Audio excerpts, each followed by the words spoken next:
How do access points hook up with a wireless LAN controller? Well, that, my friends, is the topic of this nugget. Let's begin. I'd like you to think back to the last time that you watched a movie that you really enjoyed. Maybe it was a streaming movie or at a theater. It doesn't really matter which one it was. But I want you to think about how much effort went into that movie, making it, directing it, making it available, and how easy it was for us to use it. As a customer, all we had to do is sit down, turn it on, or go to the theater, and poof, there's this amazing film for us to watch. We had a very similar experience right here, meaning we configured the controller, we configured the switch, and all we had to do is plug in an access point, and poof, it automatically found the controller and things started working. Behind the scenes, there's a lot of really cool engineering and details that go into making that so easy. And in this nugget, you and I are going to take a look at it because it's important to understand in case something doesn't work correctly. And then it's our job to determine what went wrong and fix the problem. So in our lab, we've got some 1131s here that are plugged in. This is a picture of a model 1260. It's got some extra connectors for additional antennas. But in either case, regardless of which model of access point we're going to use, it's going to need some power for it to boot up. Now, it can get power using power over Ethernet. Maybe you have a power over Ethernet switch that provides that power, or using some type of inline device on the Ethernet cable, or you have an external power connector that plugs in. Regardless of how you want to do it, it needs power so it can boot up. Now, once it powers on and does its power on self-test, one of its first responsibilities as an access point is the process called discovery. Now, what exactly are we trying to discover? We're trying to discover the IP address of a controller so we can connect to that controller. And the four methods we can use for discovery include a broadcast. So, for example, I've got an 1130, a few of them actually, plugged into this network. And what these guys are going to do when they power on is they are going to give a network broadcast asking, hey, are there any wireless controllers within the sound of my voice? And if there are 2 or 3 controllers that are directly connected to VLAN 20 who can respond, they'll respond. Now, in our case here, I don't have any controllers with an IP address on the 20 subnet, so it's not getting any responses from that. But that is one of our several methods for discovering a wireless controller. We also can use flash. These access points all have flash memory, and when they connect once successfully to a wireless LAN controller, they remember it. So the next time they boot up, for example, maybe they're in a different subnet or some other location, they still can remember locally in their flash the IP address of a controller, and they can try to connect to that controller again. Now, of course, if we moved an access point to a different subnet, hopefully there would be DHCP that could hand out an IP address and default gateway. That would make it a lot easier for that access point to actually reach successfully the controller. Another option is to use DHCP. Now, DHCP is really going to give us what? An IP address, a default gateway, maybe a name resolution server. However, we can also hand out options. And one of the options we can hand out is option number 43, which is the IP address of a wireless controller. So if the DHCP service that's running on this VLAN, if it is handing out option 43 and it's handing out the IP address of our wireless LAN controller, which is 10.5, that would be yet another way for an access point to discover a potential wireless controller. Another really interesting option we can use is DNS. So an access point can do the DHCP thing, get an IP address, and then it can make a DNS request looking for this specific name. Cisco CapWap controller. So it'll do a DNS request for that. And if we have a DNS server, and that would very likely be an internal DNS server that has been configured with an IP address associated with that name, the DNS server can answer back, oh, the IP address is 172.16.10.5, or whatever the IP address is of your wireless LAN controller. So these are the four methods that we can use for an access point to identify potential wireless controllers that it may want to associate with. I thought it would be really interesting for us to go ahead and capture the data on VLAN 20 to take a look on the Ethernet side at the packets involved in that discovery process. So we're going to use Wireshark as a tool to assist us in looking at the details. If you have interest in Wireshark and setting up captures, hey, come join me over in the Wireshark series. I think you'll love it as well. So let's just do a quick look at what happened. This access point, it booted up. It sent out several CDP messages advertising itself. It did the discover offer request acknowledge. It got its own IP address. It appears it got 20.6 as its IP address. It did a gratuitous ARP, which Cisco devices are prone to do. It then does an ARP for its default gateway of 20.1. It gets an ARP reply back. And check out packet number 12. By the way, this capture I've put up in the Nugget Lab file, so if you want to go through it, you certainly can as well. But this DNS request is looking for a Cisco CapWAP controller right there. And we have a response. Now that just doesn't magically happen, this reply, which is packet 13. I configured DNS to have that host name in it. So the reply came back saying, oh yeah, Cisco CapWAP controller, that's 172.16.10.5. So that part of his discovery was successful. Take a look at what this access point is also doing. It's also in packet number 14, making a request to Cisco LWAP controller. Now, CapWAP is the current method of communicating between the access point and the controller. An older and proprietary system was LWAP. And it appears, based on results, that this access point is doubling down. It's going to try the current protocols and the older protocols. And I did not set up my DNS to respond or to know about the LWAP controller. So the response you got here was, sorry, I got your request, but I just don't know the answer to that second one. So next we have our local network broadcast right here. So here's a broadcast request saying, hey, are there any controllers on this network? And if there were any on that local subnet, they would reply. So this access point is building this list of potential controllers to talk to. It's also doing a discover to a specific 172.16.10.5. Check that out. Now, why is he doing that one? He's doing that discover request because that is in his flash. He has connected successfully in the past to that controller. And as a result, he wants to find out if that controller is still available. And it appears, based on that, we're getting a response here as well, indicating that that controller is there. So our access point knows about the controller 3 different ways. Through the DNS request, from the request directly to a controller he's talked to before, both of which were answered positively. And there's also another option here that's kind of hidden, and that is inside of the DHCP. I configured a router to go ahead and answer option 43 with the information regarding our controller. If we take a look at the details of that packet, that's packet number 7, and let me get us a little more real estate here, and open up the detail here. If we scroll down, here we have option 43, and let me turn on the bytes view inside of Wireshark. So I'm going to click on view and say I want to see the packet bytes as well, and we'll scroll down to this option 43, and here's the information about that address. So F1 means it's in hex. The 04 represents that there's 4 bytes of data, a 32-bit IP address. And this is the first, second, and third, and fourth octet of the IP address in hex. So AC equals 172.10, again in hex, equals 16. 0A, or just A, equals 10. And 05 in hex is 5.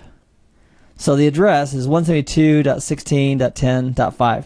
Now don't shoot the messenger, but when you configure a Cisco router as a DHCP server, you actually need to put in this string in hex to actually communicate that information. And that would be the case for an access point like a 1260. It'd be the case for the 1131, which I'm currently using in the lab, and a whole bunch of others. However, it's not always the case. So you'd want to take a look specifically at your access point to see how it should be represented. Should it be in ASCII or should it be in hexadecimal? In the 1260 and 1131, it needs to be in hex, and it needs to be like this. Let's do a quick road trip over to my router, which is acting as the DHCP server, and I'll show you my config. So this is R1, who's currently trunked into the switched environment and has sub interfaces, one for the 30 subnet. And let's do a show run, and we'll say, please just begin where it says DHCP. And that's perfect. So VLAN 20 is where our access points are all hanging out. And if you'll notice, I provided a network statement, a default gateway form, a DNS server, which is also helpful if they want to resolve that CapWAP wireless controller name. And I also have option 43. And I'm saying hex literally, and then I put F1, which represents hex, the 04 representing there's 4 bytes of data following, and then 172.16.10.5. Also fairly interesting is I have IP host, I have the name of that controller and its IP address right there. I've also enabled DNS server functions on this router. So now when it gets a request for DNS, it replies, and if anybody's asking for that name, that's the answer it's going to give. Now let's suppose that during this discovery phase, we learned about a couple of controllers locally, we connected to a controller we connected to last week, we learned about a few others through DHCP and another through DNS. Now we have all these choices. Which one are we going to join? And that boils down to this pecking order right here. And the order is, if we have configured the primary, the secondary, and the tertiary device to connect to, that is the order from the available and discovered controllers that we will connect. Now, by default, there is no primary or secondary and so forth. So what we would need to do when we have a brand new access point that comes up and connects to a controller, we'd want to talk to that access point and tell it specifically, okay, hey friend, guess what? In the future, when you boot up, here's your primary wireless controller. Here's your secondary. Here's your tertiary, so that it knows exactly which one it should go to first based on the ones it found if it's available. To tell an access point which ones are the primary and secondary and so forth, what we do on the controller, once the access point has connected to this controller, simply on the monitor page, scroll down, take a look at your access points, click on detail. It'll show you all the access points that are there. Currently I just have this one. Click on the access point that you want to configure, and then we're going to go up to high availability. And this, my friend, is where you specify who the primary controller is, who the secondary is, who the third one is, and most importantly, you'd want to include the IP addresses of each. So that based on discovery, if all three of these devices were available and responded to the discovery, the access point would choose the primary one first, and it would connect. There's also a failover priority that you can set up for an access point. Let's say, for example, there's a disaster and you lose half of your controllers. Well, based on licensing and capacity, maybe the surviving controllers can't handle all the potential access points. So you can prioritize an access point and give it either a low, medium, high, or critical priority. And then if push comes to shove, like going to a restaurant and there's a celebrity at that restaurant who needs a table, it's very likely that celebrity is going to get the table and you and I are going to have to wait. It works that same way with the access points. An access point who needs to connect to a controller, and if we set it up and have higher priority, the AP with the higher priority is going to get that connection, and somebody else is going to get bumped off that controller. Now let's say that the primary device, secondary, the tertiary device were not available in our discovery. We couldn't reach them, we couldn't access them. The next device that we'd connect to, let's say we had 4 or 5 wireless controllers that responded either because we connected to them in the past or they were sitting on this subnet and heard our broadcast. One of those controllers can be configured as a master. And as a result, if we can't get to our primary, secondary, or tertiary, we will connect to a master if one is configured. Now, by default, no controllers are set up as masters, but it's really easy to set up. It's a single click. Let me show you. In the controller, we were sitting at the details of an access point, looking at the high availability for the primary, secondary, and third controller it should connect with if they're available. To set the controller that we're sitting at up as a master, we'd go up to controller, and then down on the left-hand side, we're going to expand advanced, and there's an option for master controller mode. We're going to select that and simply click the checkbox. We would click on apply to apply that change. So why even do this? We might have a controller in an environment that's just set up for the initial provisioning of access points. So new access points come on the network, they latch onto this controller, and then we use this controller to initially bootstrap or prioritize in the future which wireless controllers an access point should connect to. If there are no controllers that are marked as master, then the least busy device will be connected to. Now, we might ask ourselves, how does an access point know if there's 5 controllers that responded? How does it know which one is the least busy? And the answer is it gives a percentage of utilization. For example, if you have a controller that supports 100 access points and it's got 10, that would be a 10% utilization. If we had another second controller that supported 5,000 access points, and 4,000 were in use, that'd be 80%. It would be more busy. And so the access point, seeing both of their responses in the discover, would go ahead and connect to the one that's least busy at that moment. Now the join process itself is really, really fascinating. We have 2 channels, 2 logical sessions, if you will, going back and forth between the access point and the controller. We're going to have one for control, and we're going to have another one for customer data traffic. And it's interesting that the control traffic is going to use DTLS, which stands for Datagram Transport Layer Security. Effectively, it's UDP traffic that is running encryption on top of it. to make the conversation private. The destination port for this is going to be 5246. So the access point is going to use some high-numbered source port, but the destination port, as it goes to the server, is going to be destination port 5246. So the beginning right here of packet 21 is the beginning of our DTLS session, the control channel for CapWAP between the access point and the controller. Right here we can see that it's destined for UDP port 5246.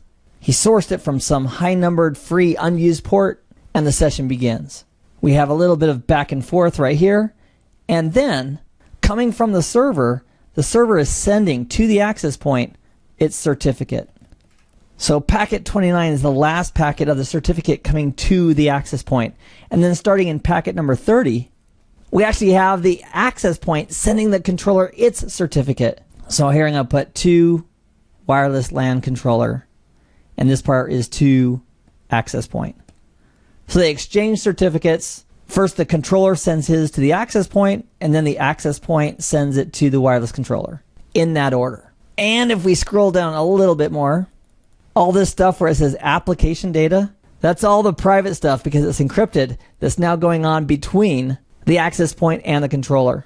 So if we grabbed one of these packets, for example, that one right there, we can see that the destination address, the port involved is still 5246. It's encrypted, and both of those factors reinforce that that's the control channel for CapWAP. But now what we're going to discover is that any user traffic, now if a user connects and starts sending data through the network, the CapWAP traffic between the access point and the controller that carries that user traffic is not, by default, that is not encrypted. One of the first things that happens after our join is successful is the controller and the AP are going to have a little heart-to-heart. It goes something like this. Hey, buddy, are you running this version of code? And if the AP says yes, great, we can continue down. However, if the access point says, oh, I'm so sorry, I'm not running that version of code, the controller says, no problem, I've got a copy for you. It downloads it through that control channel to the access point who now has the new code, and he is going to reboot.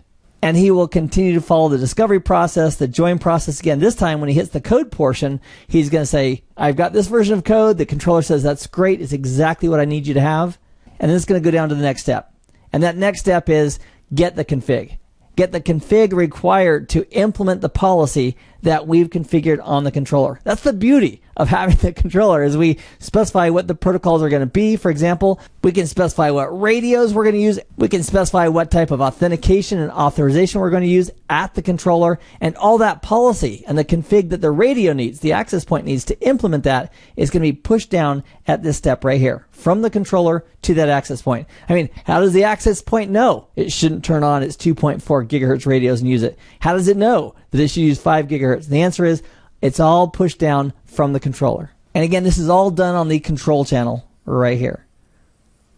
So once it has the current code, it's got the configuration it needs, it's simply going to run. Also, periodically, there's a little heartbeat that goes on just to make sure that the controller and the access point are happy, they can still talk to each other. So the code, config, and the heartbeat, all of that's done on the control channel between the access point and the controller. So why do we even have these wireless local area networks? It's for the benefit of customers to associate with an access point, join the network, and be able to forward data. The other channel that we're going to have between the access point and the controller is the data channel for CapWAP. And the destination port is 5247. It's also UDP, and by default, it is not encrypted. So let's take a look at a PC. The PC is associated with an access point. We'll just extend them out here. So there's our AP. With its wireless signal, the PC has associated with that access point. It's done DHCP to get an IP address.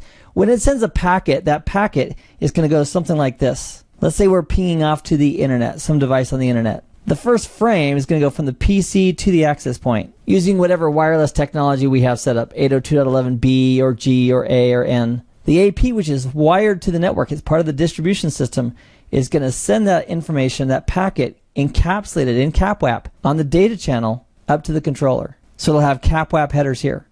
The wireless LAN controller is going to de-encapsulate that, look at it, and say, oh, what is it?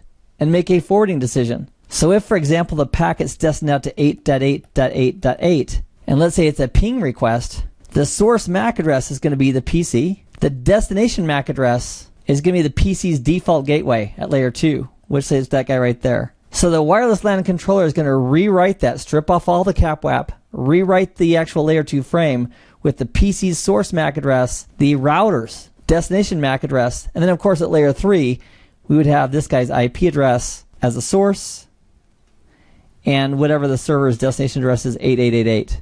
And if this router is doing NAT, it's going to be that router's job to change the source IP address from a private address space to a global one before it sends it out. So from PC to AP, from AP to wireless LAN controller, from wireless LAN controller, from a layer 2 perspective to its correct destination as an 802.3 frame. Packet number 217 in the trace in the Nugget Lab files is a great example. So here we have the client, the wireless client, doing a ping request out to 8.8.8.8. As we look at the original IP header, there's the source and there's the destination. And if we open up the details of ICMP, it's going to say it's an ICMP echo request. At layer 2, when that got sent from the Apple device, it looked like this. And we're still on frame 217. The source address is that Apple device. In this case, it was the iPhone. The destination layer 2 address of 89 is the default gateway at 172.16.30.1. The Apple used its own radio to send that. It sent it to the access point, whose MAC address is 9D60, and whose basic service set identifier is also 9D60, same number. So what the access point does with that, it wraps all of that up, encapsulates it using CapWAP, and ships all of it to the controller. So there's the controller as the destination address is the outside header. The source address is the IP address that the AP is currently using. And the contents here and below are going to be delivered to that controller. So the controller receives the CapWAP encapsulated packet, removes the header. It then takes a look at these details and creates a new 802.3 frame as it forwards it with a destination layer 2 address of 89, which is the default gateway, sourcing it from the Apple device. Also, I thought you might be interested in seeing what a trace route looked like from that same device. So here I did a trace route starting in packet 225, and instead of sending 3 packets as a normal trace route would, my iPhone with the little utility it had sent out a single one. So the first one at 225 has a TTL of 1. It got kicked back saying time to live exceeded. Then I sent out with a TTL of 2, and then 3, and then 4, and 5. And that's how we can tell which hops or which routers we're going through to get to a final destination. Again, if you want to spend a lot of time looking at this capture, it's sitting there in the Nugget Lab files ready for you. In this Nugget, we've taken a look at the discovery and selection process. We also leveraged a protocol analyzer to help verify the details of those steps. I hope this has been informative for you, and I'd like to thank you for viewing.